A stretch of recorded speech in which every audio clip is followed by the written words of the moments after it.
Hey, what's up guys, it's Dhgss here, and yeah, it's been a long time since I last uploaded 3rd gen, but now some YouTubers are back into it, and I watched a tutorial from Esta the 3rd, which when I followed it, I got better results than I was getting before when I did this.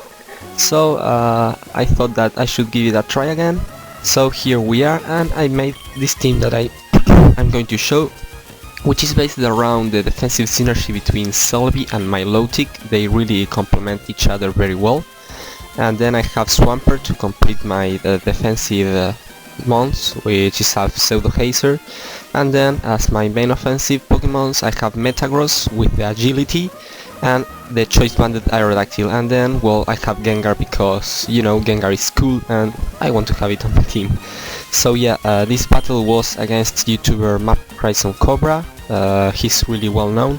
So yeah, let's go with the battle itself, in which he decided to lead off with the Zapdos, and that's not good for me because it can do a lot of damage to Gengar with the Thunderbolt.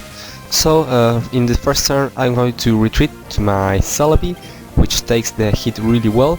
But now here I made the mistake to go for the Leech Seed when the substitute was really obvious. So yeah, that was a pretty bad move because I allowed him to set up a free sub, and now he's going to be able to button pass it to his Metagross, as I went for the Psychic, which is not going to be able to break the sub. So yeah, now I will have to switch to my low tick, which can take physical moves really well. But yeah, anyway, the Meteor Mash did more than what I was expecting, and that's probably because I invested more on the special defense of my low tick. But yeah, anyway, my low tick is faster, and with a Surf it's going to take the substitute, and Metagross attack is going to miss unfortunately this turn. So yeah, anyway, I was predicting a switch maybe to Zapdos again, so I went for the Ice Beam, but he's going to reveal a Cloyster. And now I know this is going to be a threat to my team because of spikes, because all of my defensive Pokemon are weak to spikes, so yeah, that sucks. And I don't have a spinner, so yeah, anyway, I went with the Gengar. And now predicting a switch, I went for the Will-O-Wisp, and that's going to be great because here comes his Swampert, and yeah, Swampert is a really defensive Pokemon, and with the burn, it's going to be easier to take it down, and yeah, it's not going to hit that hard with his Earthquakes. So yeah, here we do a double switch. He goes for Zapdos and I go to my low tick, and this is beneficial for him because I will have to switch out again and there is more spikes damage going on. And yeah, I'm going to go with the Swampert on the predicted Thunderbolt, which is not going to affect my Pokemon. And now I'm going to go for my Ice Beam. Here comes Cloyster 2, which I should have predicted. But yeah, on this turn I know he's going to set up another layer of spikes, so I will just stay and go for the Roar, and the Roar sends out his Metagross. So that's good because here he's going to overpredict a switch of my part, but I will stay, take that Meteor Mash and retail it back with the Earthquake, which is going to do a ton of damage. It's a clean to hit KO. And here I will stay and go for another Earthquake in case he stays. But he goes for his Cloyster again, which sponged my attack really well. So yeah, now I'm going to switch out again to my Gengar, and on this turn he's not going to set up another layer of spikes, but attack straight with the Ice Beam, which did like half to my Gengar. And now he's going to retreat to Swampert on my predicted Thunderbolt, and yeah, that's not going to affect it.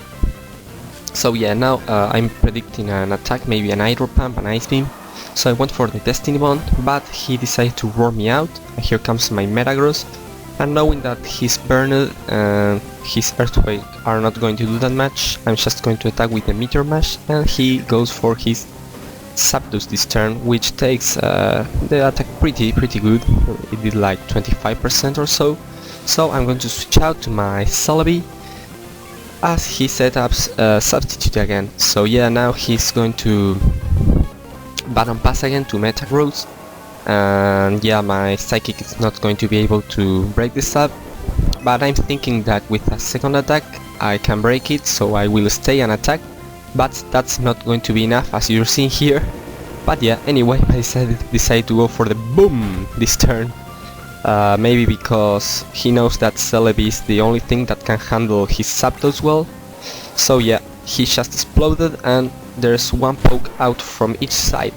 So yeah, here my opponents went with his Gengar, and I'm going to go with my Choice Banded Aerodactyl and start attacking with Rock Slide, and he switches to Swampert, which takes the attack really well, but thanks to the burn and previous damage, I know that he can't 2-hit KO me, so I only need one of my Rock Slides to flinch in this turn or the next.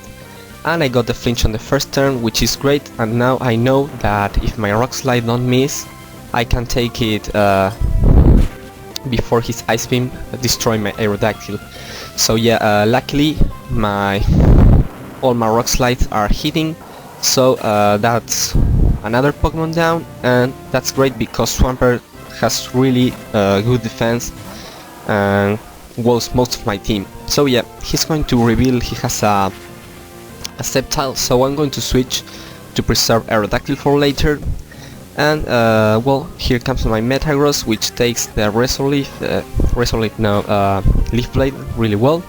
And well, he started setup in Substitute, and I went for Meteor Mash, break it, and now I'm predicting a switch, so I'm going to set up my Agility on his switch to Zapdos.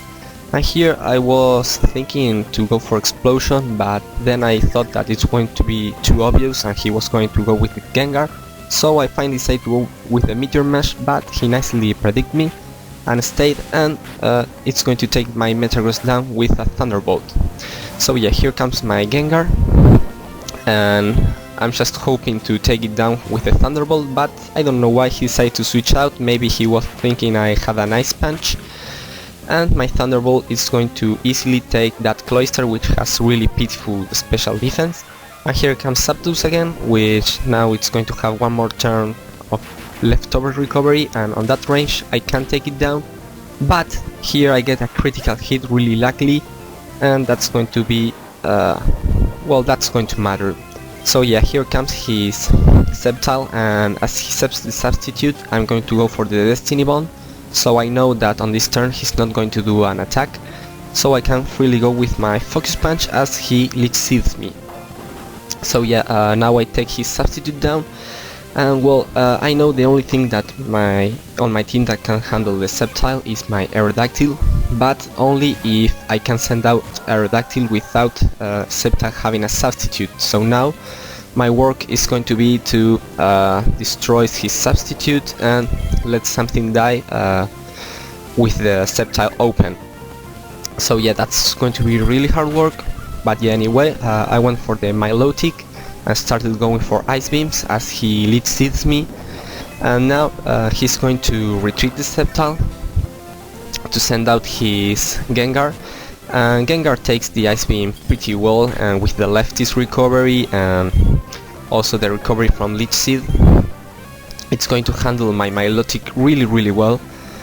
But as you're going to see here, thanks to the special defense investment I have, my Milotic is going to survive the Thunderbolt, and that will put me in a range where if I switch out when my Milotic comes back, it's going to die for the spikes, and I'm going to use that on my advantage, and you will see later how. So yeah, now I'm going to switch to Swampert, which on the predicted Thunderbolt. And yeah, I will just go for the Ice Beam as he switches to his Sceptile again. And Sceptile is going to take the attack pretty well for being a super effective one. But now I know he wants to set up a Substitute, and here is where my Milotic comes into play, as you will see, because I will switch out and the spikes are going to take my Milotic down, and on 3rd gen that makes his turn end here. So yeah, that was a great play, because now I can go with Aerodactyl and he doesn't have a Substitute. So now Aerodactyl with the Choice Bundle Hidden Power Flying can clean the house. So yeah, here comes Gengar, and on this range Hidden Power is also a KO. So that's good game, CRimZ. And yeah, it was pretty funny because of the spikes thing, which works different on 3rd gen than on 5th gen and 4th gen. And yeah, I hope that you enjoyed this match as much as I did. And yeah, we are seeing next time. Don't forget to rate, comment, subscribe, and also visit my opponent's channel. He's a cool guy. He also uploads 3rd gen and other stuff. And also check out a star tutorial if you want to play 3rd gen. So that's all. Peace out.